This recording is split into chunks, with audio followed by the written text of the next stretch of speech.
Welcome to Grow and Give, a modern victory garden project from Colorado State University Extension. We're here to help you learn to grow food for yourself, your family, your neighbors, and your community. Share the harvest. Keep it local. Welcome back to Grow and Give. Today we are going to be talking about soil in your garden.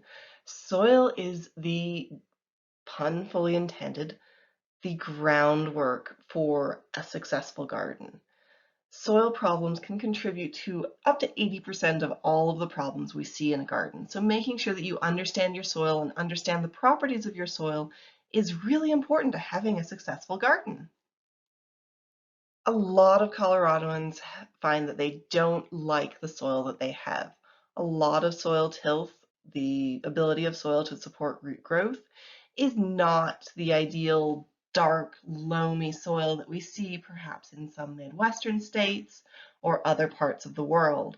We have a relatively desert soil. We have a lot less nutrients in our soil. We have a lot higher pH in our soil. We tend to be clayey or sandy, depending on where you are. And all of that can cause problems for growing vegetables in your soil. You can definitely do a test on your soil to estimate what the soil texture of your soil is. That will help you with a management plan for how you want to work with your soil, work with the soil that you have. Fairly often we have folks who want to change their soil. It's really hard to actually change your soil, but you can work with the soil you have to improve it. So to do a soil texture test, you want to rub some moist soil between your fingers. If it feels really, really gritty, then it's probably fairly sandy. If it feels smooth, then it might be a little bit more silty, which is a medium-sized particle. Sand is the largest particle, silt is a little bit smaller. If your fingers are tacky or sticky, that's actually a clay soil, which is one of the largest soil, or the smallest soil particles. They're very, very fine, and so they actually kind of stick into our fingers. You can even perform a soil texture test. If you go to the web link here to our Colorado Master Gardener Garden Notes, number 214, you can do a soil texture test, which is a little bit more formal.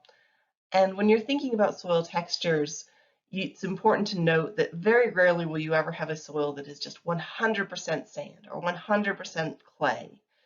They fairly often have a mixture of all three soil particle sizes. So if you're looking at the chart here, you can see there's some that are a silty clay loam or a sandy clay.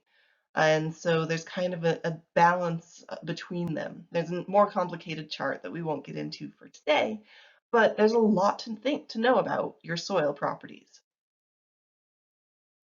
Generally speaking, in terms of soil types, there's different ways that the different soil types react. Sandy soils have those large particles, and so there's not a lot of spaces on those particles to hold water or to hold nutrients.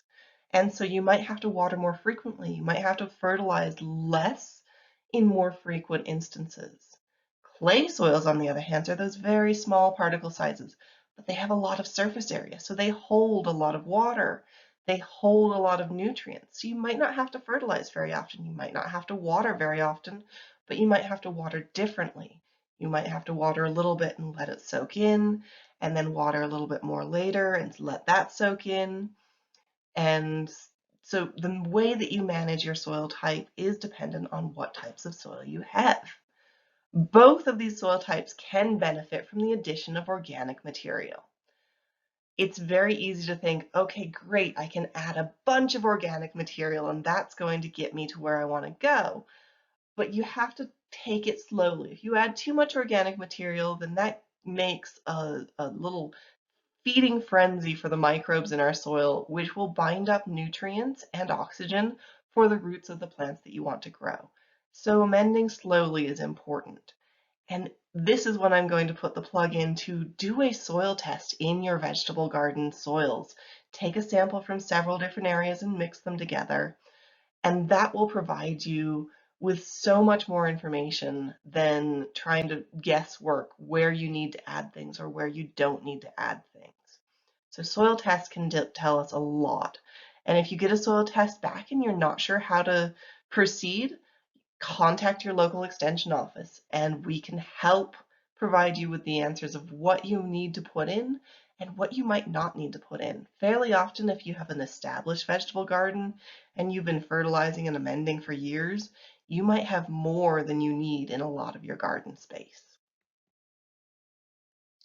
So I've been talking about this amending. Amending soils is adding things into the soil to help them improve. And it's something that is good to be done if it is warranted. So we never recommend amending your soil without having done a soil test first. But if your soil test says that you have low organic material, maybe it's 1 or 2% instead of the 3 to 4% that we're looking for, or adding organic matter can definitely improve both clay and sandy soils. Look for a compost or a well-rotted manure, preferably if you can find it. Use a plant-based compost. And once you've found it, you can add 1 to 2 inches over the surface and then dig it in to 6 to 8 inches of soil. Or if you're working with an aged manure or a compost that has high levels of animal manures in it, add 1 inch for every 6 to 8 inches of soil. If you're adding too much animal-based composts into your garden space, then you have the potential to cause salt buildup, which can be problematic for having too many nutrients for your plants. If you're curious, you can use beans as a kind of little litmus test to determine whether or not where your manure stands in terms of safety for your crops. Some herbicides that are used and are harmless for animals to eat can be persistent even as they pass through the animal system and be harmful to vegetables. So beans are a quick germinating, quick growing crop that you can test your manure. So you want to fill 2 pots with potting soil and 2 pots with potting soil mixed with your manure, and label which one is which.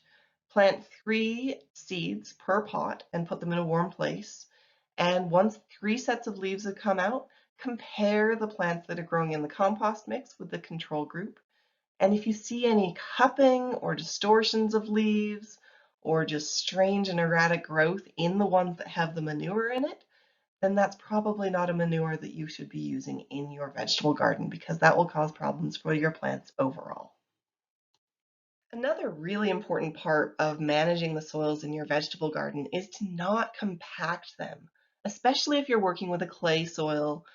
Clays compact really easily. They're such small particles that they stick together and they smush together really easily. And eliminating that pore space causes problems for your plants because plant roots need oxygen in order to survive and thrive and grow well. If you're planting your garden, make sure that you establish permanent beds, permanent areas where you know that you're walking. You can do that with paving stones or lines of mulch. Raised beds make it very, very easy to establish where your growing bed is versus where your walking bed is. When you're weeding, try not to step within your garden bed because each step reduces the air volume in your soil profile. And additionally, when you're working in the landscape, especially in the spring, it's so easy to go out and say, I need to get in the garden, I really want to get started. But if that soil is really wet, if you hold on to it and it is dripping, or if it's just kind of sloppy, that's not the time to get in the garden. Go work somewhere else in your yard and come back a few days later once that free water has drained out. A good way to tell if your soil is a good texture to be worked is to grab a handful of it, squeeze it into a ball, and then kind of gently squeeze it more. And if it crumbles away nicely, but it still mostly holds together, then it's a fairly nice texture to work with. And this is especially important, as I've kind of said, when you're dealing with clay soils. Sandy soils are a little less prone to compaction, but a lot of this advice does still stand true. I mentioned raised beds, but raised beds are a great way to ensure that you've got good soil going on. In some places, it might be the best way to make sure that your soils are exactly what you want to be working with. And you can make raised beds out of so many different materials. You can use wood. Pressure treated wood that is purchased new should be safe for growth, for use in a vegetable garden, but don't repurpose things like railwood ties or um, pressure treated wood from several decades ago, because they used a different product for pressure treating then than they do now. And so it's important to kind of make sure that you know what wood you're using. But most woods are perfectly fine. The hardwoods are going to last a lot longer. If you use something like a pine, those beds might not last more than a couple of years. If you want to kind of balance the divide between affordability and expense, something like a Douglas pine can be a good option if you can find it. Generally speaking, you want your raised beds to be somewhere between 6 inches and 12 inches deep, and you want to make sure that you mix the soil that you're putting into your bed with the ground underneath. This prevents essentially a bathtub effect. You want to be able to ensure that those plant roots can grow all the way deep down into your ground. You don't want to prevent them from going further. There are some exceptions to this if you're growing in the mountains or if you're growing somewhere that has a lot of problems with pests like voles, then you might not be able to get that good mixing. And there are other strategies that you can get in touch with your local extension office and try and work through how to manage that. Soils are different for raised beds and for containers than in ground. And so if you're growing in a container, use a potting mix, use a potting soil. That is going to be your very best bet because it's going to be a lightweight media that really provides good air space for your plant roots. If you're making a raised bed though, you might use something like 4 to 5 inches of your existing soil, or even more if you can bring soil in from somewhere else in your yard. Maybe an additional few inches of garden soil or topsoil. You can buy these in bags at your big box stores, or you can purchase in bulk from landscape supply companies. And then finally, a little bit of soil amendment, somewhere between 1 and 3 inches of a compost or an aged manure. Once again, if you're putting in a manure, aim for the lower end of that number rather than the higher end. If you can find a plant-based compost, then 3 inches is definitely something that you can aim for adding in, especially as you're establishing.